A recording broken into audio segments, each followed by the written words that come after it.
जय गुरु जी संगत जी, वीडियो को लाइक कीजिए, चैनल को सब्सक्राइब कीजिए और बेल आइकन को प्रेस कर दीजिए ताकि आपको लेटेस्ट वीडियोस की जानकारी अच्छे से मिल सके। जय गुरु जी संगत जी, गुरु जी का अनंतन शुक्राना, गुरु जी के श्री चरणों में कोटि कोटि प्रणाम और गुरु जी की प्यारी संगत को भी जय गुरु जी संगत जी। जिस प्रकार से हमें संगत के सत्संग का इंतज़ार रहता है, मुझे पूरा यकीन है कि आपको भी सत्संग का इंतज़ार रहता होगा, क्योंकि सत्संग से हमारी लाइफ में हमारे मन में जो पॉजिटिविटी आती है उसको हम शब्दों में बयान नहीं कर सकते। संगत जी, आज का सत्संग भी बहुत सुंदर है, बहुत ख़ास है, गुरु जी की पुरानी संगत का सत्संग है। और आप सबसे रिक्वेस्ट है कि सत्संग अंत तक सुने और पूरा सुने, क्योंकि आप जानते हैं कि सत्संग के हर शब्द में ब्लेसिंग्स होती है। आपको अपने जीवन के बहुत सारे सवालों के जवाब मिलते हैं, इसलिए आप सभी से रिक्वेस्ट है कि सत्संग पूरा सुने, अंत तक सुने, उसको अधूरा ना छोड़े। संगत जी, सत्संग शुरू करें उससे पहले आप सभी से रिक्वेस्ट है, आप अपने सत्संग सुंदर लिखावट में हिंदी में ईमेल आईडी व्हाट्सएप पर शेयर कर सकते हैं, और यदि आप चाहें तो ईमेल आईडी व्हाट्सएप पर टाइप भी कर सकते हैं।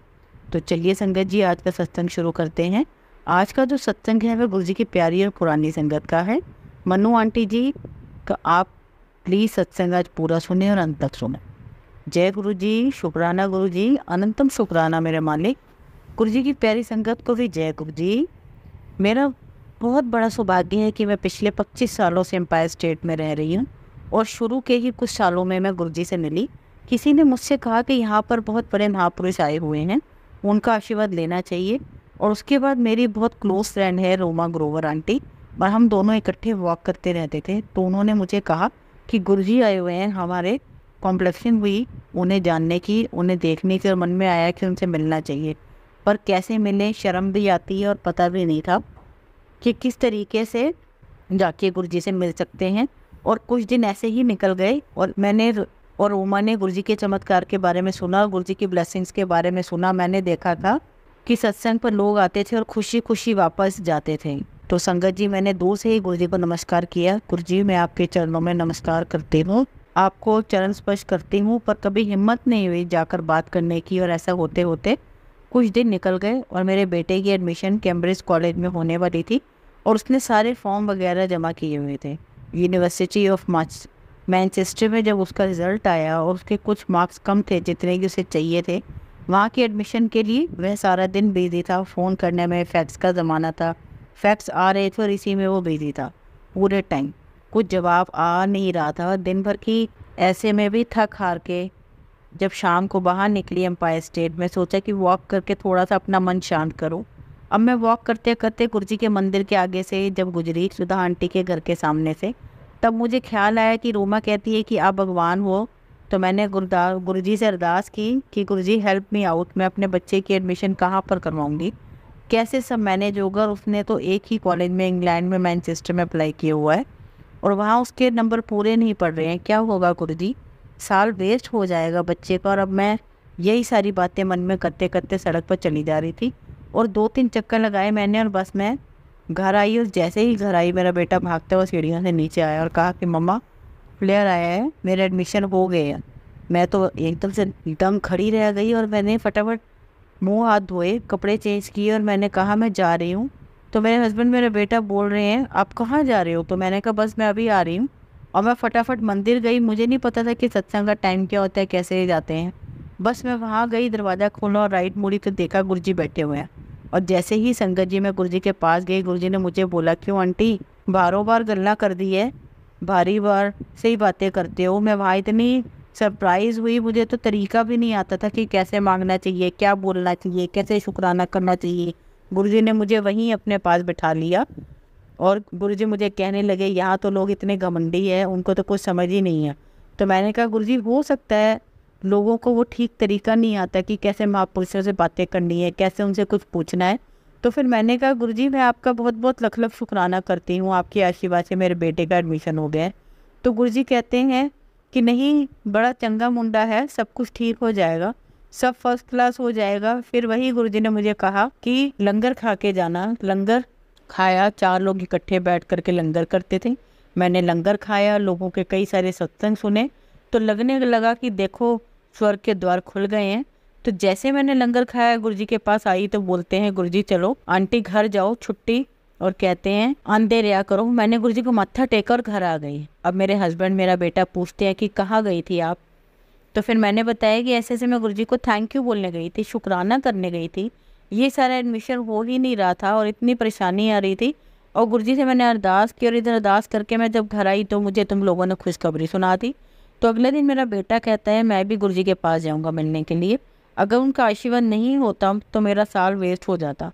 तो हम गए मिलने के लिए गुरुजी के पास। उसने मत्था टेका तो गुरुजी ने बोला बड़ा चंगा मुंडा है, कहाँ एडमिशन ली है, बहुत मन लगा के पढ़ना। अपने हाथों से गुरुजी ने उसे प्रसाद दिया, टॉफ़ी दी उसको, अपने हाथ से गुरुजी ने प्रसाद के रूप में अपना स्वरूप भी दिया और गुरुजी ने उसको बड़े प्यार से बिठा करके लंगर करवा के फिर उसे कहा मन लगा के पढ़ना।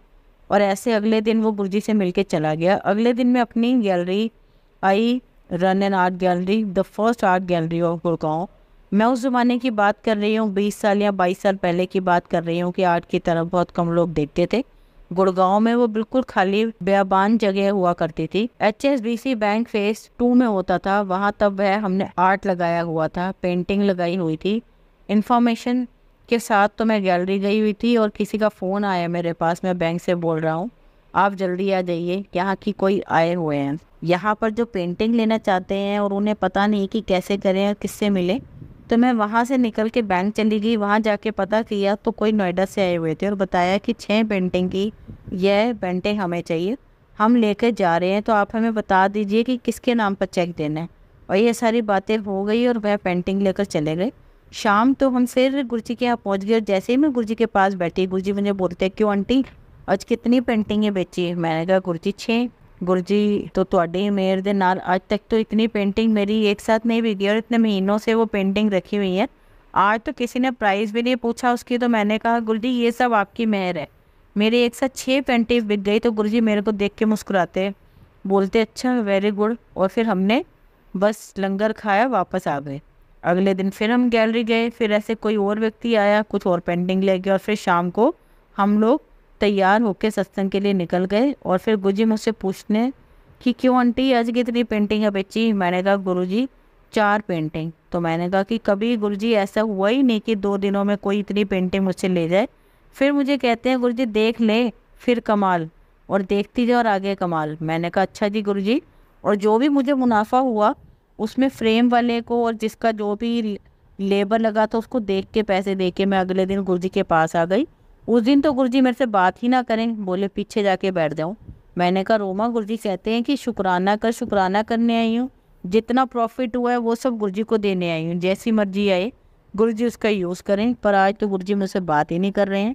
तो मैंने रोमा को बोला कि तो पूछ कि क्या करना है इसका। तो रोमा कही और गुरुजी से बोला कि गुरुजी वो तो अपने बैग में पैसे लेके घूम रही है और उसे समझ नहीं आ रहा कि क्या करना है। तो गुरुजी मुझे हंस के बुलाकर बोलते हैं कि यहाँ मैंने कोई बिजनेस खोला है, मैं तो मजाक कर रहा था तुमसे, जाओ ऐश करो, जाओ कल्याण कितना लंगर करो। बस हम लंगर करके चले गए और गुरुजी की मेहर से मेरी जो नई आर्ट पेंटिंग गैलरी है वो चल पड़ी।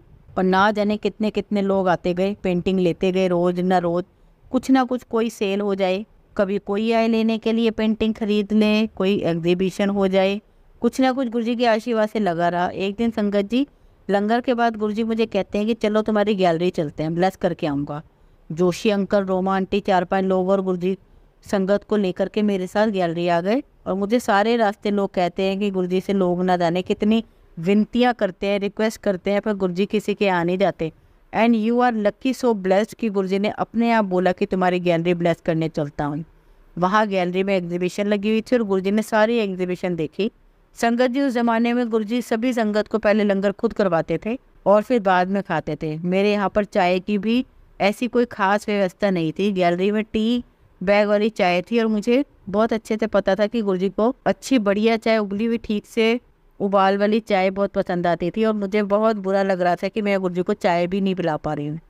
फिर भी मैंने चाय बनाई और मैंने उसी चाय को बहुत उबाला, स्ट्रॉन्ग बनाई और चाय लेकर के गुरुजी के पास गई। गुरुजी ने 2 सिप पी, बोले बड़ी स्वाद चाय बनाई है। इतना मान देते हैं गुरुजी, इतना प्यार भी करते हैं, इतना मान भी देते हैं। ऐसे गुरुजी ने सारी गैलरी को ब्लेस किया, सारी एक एक करके पेंटिंग, एक एक पेंटिंग को ब्लेस किया। हर पेंटिंग के बारे में पूछते हैं कि अच्छा ये किसके बारे में, ये कैसे बनाई है, ये सब कुछ पूछते रहे। सारी इन्फॉर्मेशन लेने के बाद एक बड़ी सी पेंटिंग को पूछते हैं गुरुजी ये कितने की है। तो मैंने उन्हें बताया कि गुरुजी इतने की है। गुरुजी ने सारी जगह की एक एक पेंटिंग की प्राइस पूछी, फिर पीछे आराम से गार्डन में बैठ गए। गुरुजी जो प्रसाद वो लेके आए हुए थे वहाँ मंदिर से, फिर से उस प्रसाद को खाया और सबको ब्लेस करके फिर गुरुजी चले गए। अगले दिन संगत जी पता नहीं कहाँ से कोई कालिंदी कुंज से कोई व्यक्ति आया, इतनी दूर से पूरी दिल्ली को क्रॉस करके वह आया, हमारी गैलरी में आया और सारी जो बड़ी बड़ी वाली पेंटिंग थी उन सभी पेंटिंग की प्राइस पूछी और सब सारी पेंटिंग उन्होंने बोला कि ये भी दे दो, ये भी दे दो। ये सारी पेंटिंग्स उन्होंने जो बड़ी बड़ी थी वो ले ली। मुझसे बोलने लगे कि बताइए कितना प्राइस हुआ, और पेमेंट दिया और चले गए। मैंने वाह जी वाह गुरुजी। शाम को फिर हम वहाँ से गए, काम से फ्री होके फिर नहाए तैयार हुए और गुरुजी के पास पहुँच गए।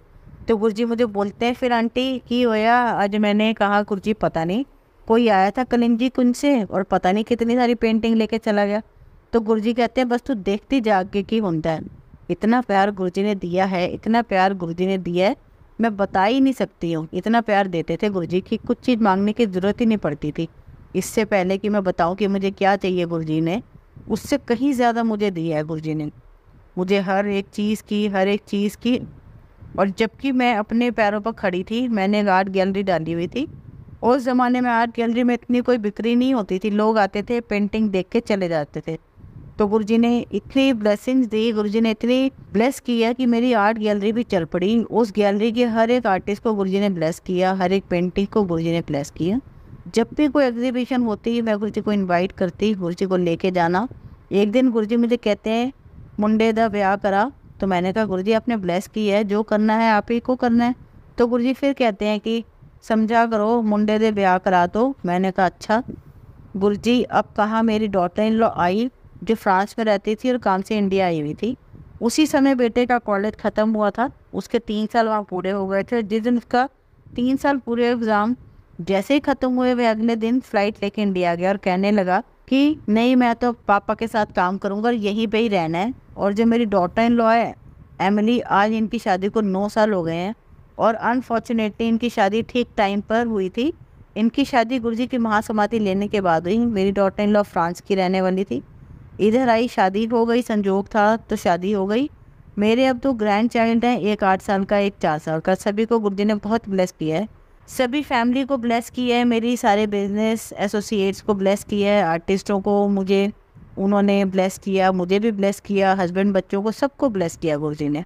मुझे तो समझ ही नहीं आता कि कहाँ से शुरू करूँ और कहाँ ख़त्म करूँ। एक बार गुरुजी किसी की शादी में गए थे, तुगलक रोड में गाड़ी चला रही थी, गुरुजी साथ में बैठे हुए थे, पीछे रोमा आंटी थी और 2 लोग और थे। रोमा आंटी के साथ कुतुब होटल वाली रोड पर गुरुजी ने कहा गाड़ी रोको। फिर गुरुजी उतरे और उन्होंने कार चलाई और मैं गुरुजी के साइड में बैठ गई।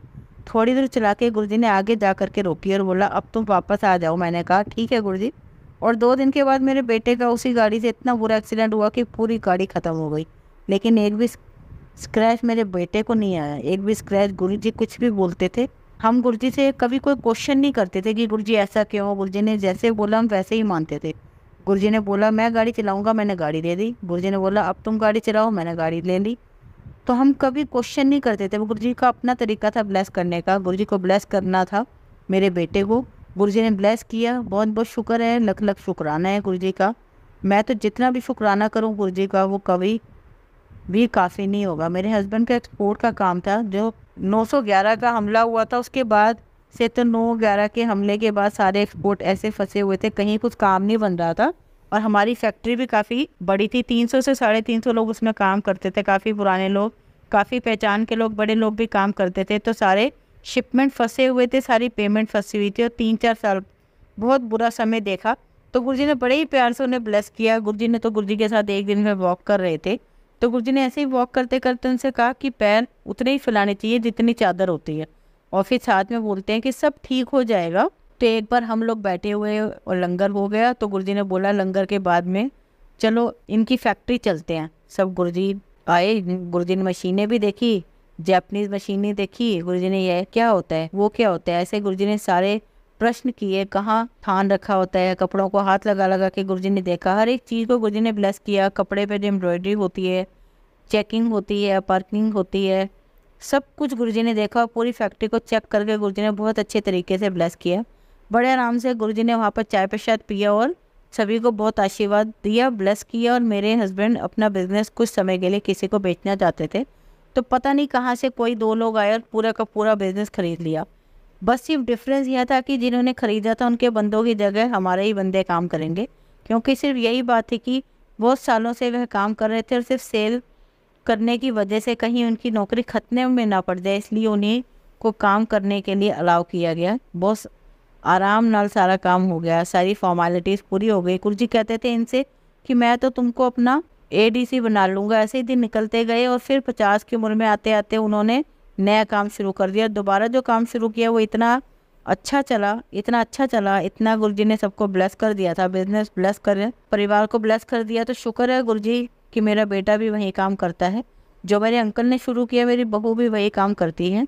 और लख लख शुक्राना गुरुजी का, लख लख शुक्राना। उस टाइम पे गुरुजी ने कहना शुरू कर दिया है हम लोगों को कि भाई नई नई संगत बहुत आ गई है, तुम लोग कभी कभी आया करो। और मैं और रोमा आंटी एक दूसरे का चेहरा देखते और मनी मन गुरुजी को बोल रही हूँ कि नहीं गुरुजी मुझे मत बोलना ऐसे, मैं तो रोज़ आना चाहती हूँ आपके दर्शन के लिए।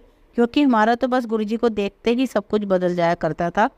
और कभी हिम्मत भी नहीं हुई गुरुजी से किसी के बारे में बात करने की कि गुरुजी ऐसा हुआ है वैसा हुआ है। हमने भी कभी गुरुजी से नहीं पूछा कि गुरुजी ऐसा कब होगा, ये कैसे होगा, ये क्यों नहीं हो रहा। बस हमें पूरा विश्वास था कि गुरुजी ने बहुत अच्छे से सब काम किए, गुरुजी ने बहुत अच्छे से हम सबको ब्लेस किया, किसी भी काम में अड़चन नहीं आई। हम लोग सेटल हो गए, बेटी का भी ब्याह हो गया, बेटे का भी ब्याह हो गया। आई रियली मिसिंग गुरुजी, क्योंकि गुरुजी आने जाने वो सब जानते थे और उनकी प्रेजेंस बहुत फील होती है। ऐसे लगता है कि काश गुरुजी अभी भी फिजिकल फॉर्म में होते। बस गुरुजी से यही विनती है कि गुरुजी अपने चरणों में ही रखना, हमें कहीं पर भी डोलने मत देना, कहीं भी हमारा मन भटकने मत देना। गुरुजी से यही अरदास करते हैं कि गुरुजी बस आपका नाम लेके जय गुरुजी बोल के जो भी हम काम करें उसमें हमें कभी भी सोचना ना पड़े, सब काम सफ़र होते चले जाएं और कभी भी हमें मांगने की ज़रूरत भी नहीं पड़े। क्योंकि मांगने से पहले गुरुजी इतना दे देते हैं, इतना दे देते हैं कि आप बस गुरुजी को सिर्फ शुक्राना ही करते रह जाते हैं।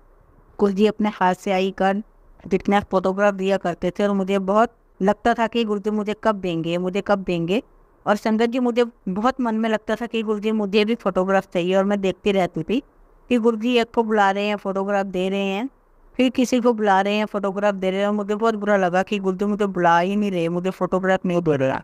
मैं बड़ी हिम्मत करके गुरुजी के पास गई फ़ोटो लेने के लिए। तो गुरुजी मुझे कहते हैं तू क्या करेगी फ़ोटो लेके, मैं हूँ ना यहाँ पर। तो मैंने कहा ठीक है गुरुजी। और एक दिन गुरुजी मुझे कहते हैं अपनी जुतियों के जोड़ों में से एक जोड़ा मुझे दे करके बोलते हैं कि ये ले प्रसाद। और संगत जी बिलीव नहीं करेंगे, आप मानोगे नहीं, जिस दिन मैं गुरुजी की वो जोड़े जुतियाँ ले करके घर आई पूरा घर महकने लगा, पूरे घर में खुशबू ही खुशबू थी। उस दिन मेरे हस्बैंड जब घर आए तो बोले कि ये गुलाब की खुशबू कहाँ से आ रही है, इतनी तेज फ्रेगरेंस। और महीनों के महीने हमारा घर खुशबू से महकता ही रहा। मैं इतनी खुश हुई, थैंक यू गुरुजी।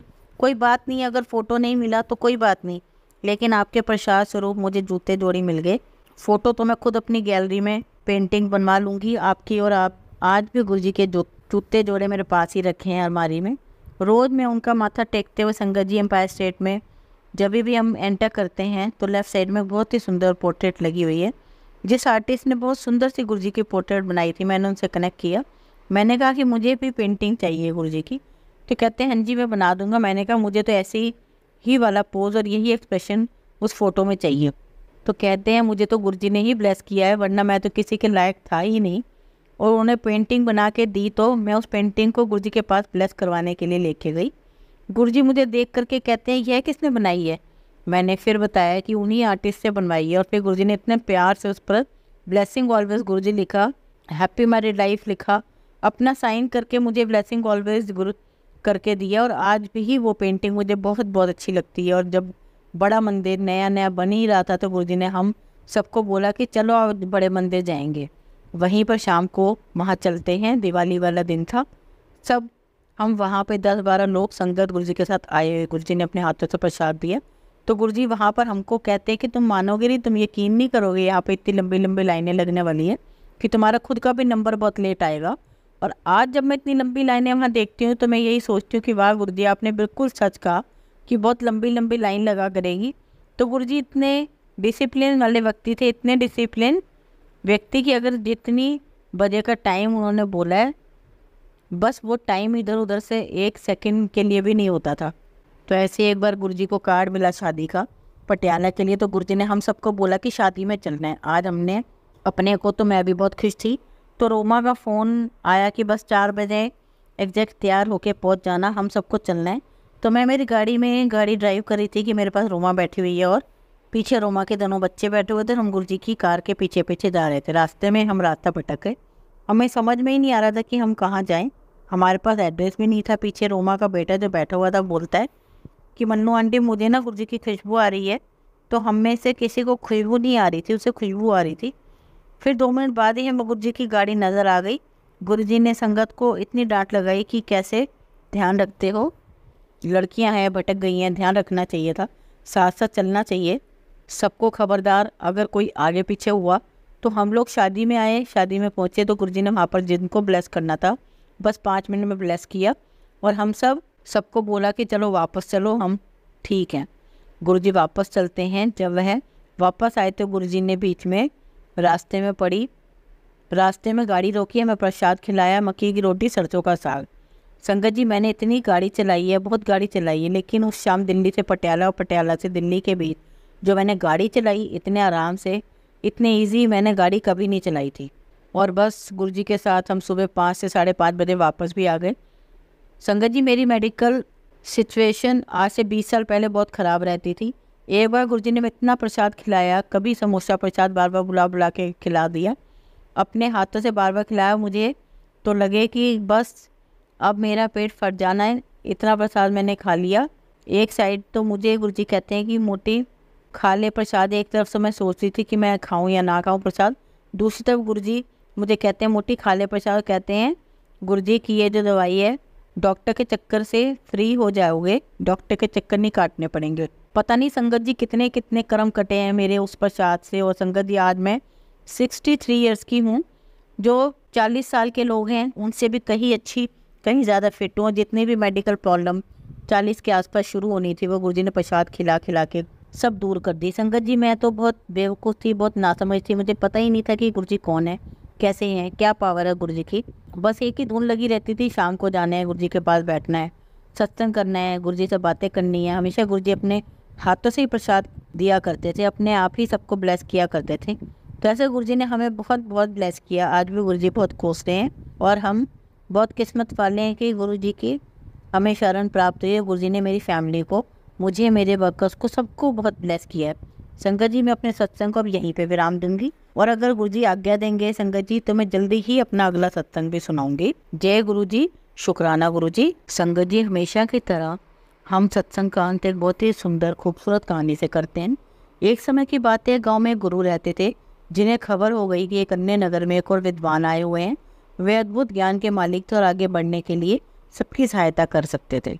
ये खबर सबको बहुत पसंद आई और सभी लोग उस नगर में उनसे मिलने के लिए जाने लगे। इन 2 विद्वानों के राज्य को पता चलते ही वहाँ का राजा उनसे बात करने के लिए अपने दरबार में बुला ले गए। राजा ने दोनों विद्वानों से अपने राज्य में ज्ञान का प्रचार करने का आग्रह किया। दोनों विद्वानों ने राजा के आह्वान को स्वीकार किया। उन्होंने राजा के सामने आगे जाके कहा, आपके सामर्थ्य के लिए हमें गर्व महसूस हो रहा है महाराज, हम आपकी सेवा में हमारा सर्वोच्च कर्तव्य मानने के लिए तत्पर है। राजा ने खुशी से भरे ओठों से कहा, तुम्हारे सामान्य भाषा में जनता को समझाओ। पहले विद्वान मुस्कुराते हुए बोले, अच्छा महाराज, हम आपके राज्य के राजा और प्रजा के बीच बातचीत को सुगम बना सकते हैं। राजा ने आश्चर्यचकित होते हुए कहा, मुझे बिल्कुल आश्चर्य हो रहा है कि तुम कैसे कर सकते हो, ये तो मेरे लिए। दूसरे विद्वान ने मुस्कुराते हुए कहा, महाराज, हम आपके राज्य के लोगों को सामग्री के बिना खाने का ज्ञान दे सकते हैं। राजा ने बहुत ही आश्चर्यचकित से कहा, मैं तो सचमुच मानने में सक्षम नहीं हूँ, कृपया मुझे बताओ तुम इस बात को कैसे संभव कर सकते हो। पहले विद्वान ने कहा, महाराज, हम विज्ञान का उपयोग करके एक ऐसा उपकरण बना सकते हैं जिससे हम राजा की मर्यादा के साथ बातचीत कर सकते हैं। यह उपकरण हमारे बहुत सारे प्रयोगों को सुलभ बना सकता है और आपके ग्रामीणों के बीच सामर्थ्य का निर्माण कर सकता है। दूसरे दिन दूसरे विद्वान ने कहा, महाराज, हाँ, हम खाना खाने की ज़रूरत के बिना एक ऐसा प्रयोग बना सकते हैं जिसे खाने की जगह नहीं होती। यह उपकरण आपके लोगों के लिए आरामदायक स्वास्थ्यप्रद होगा। ये सब सुनकर राजा बहुत प्रभावित हो गए। उन्होंने दोनों विद्वानों का स्वागत किया अपने राज्य में। इन उपकरणों का प्रचार कार्य करने के लिए उन्हें सौभाग्य दिया। दोनों विद्वानों ने राजा की प्रशंसा करते हुए उनकी सेवा में खुशी पूर्वक काम किया और सभी लोग उन्हें प्रमाणित करते थे। संगत जी, कहानी का आशय यह है कि समय के साथ ज्ञान विकसित हो रहा है और बहुत से अद्भुत आविष्कार हमारी मदद कर सकते हैं। दो विद्वानों की उदारता, समर्पण और सेवा भाव की मिसाल हमें ये बताती है कि हमें हमारे ज्ञान और कौशल को समाज की सेवा में लगाना चाहिए। जय गुरु जी, शुक्राना गुरु जी, धन्यवाद संगत जी। संगत जी, अगर आपको आज का सत्संग अच्छा लगा हो तो आप इस सत्संग को और संगत के साथ जरूर साझा करें, जिससे वो भी महाराज का दिव्य आशीर्वाद प्राप्त कर सकें। जय गुरु जी, शुक्राना गुरु जी।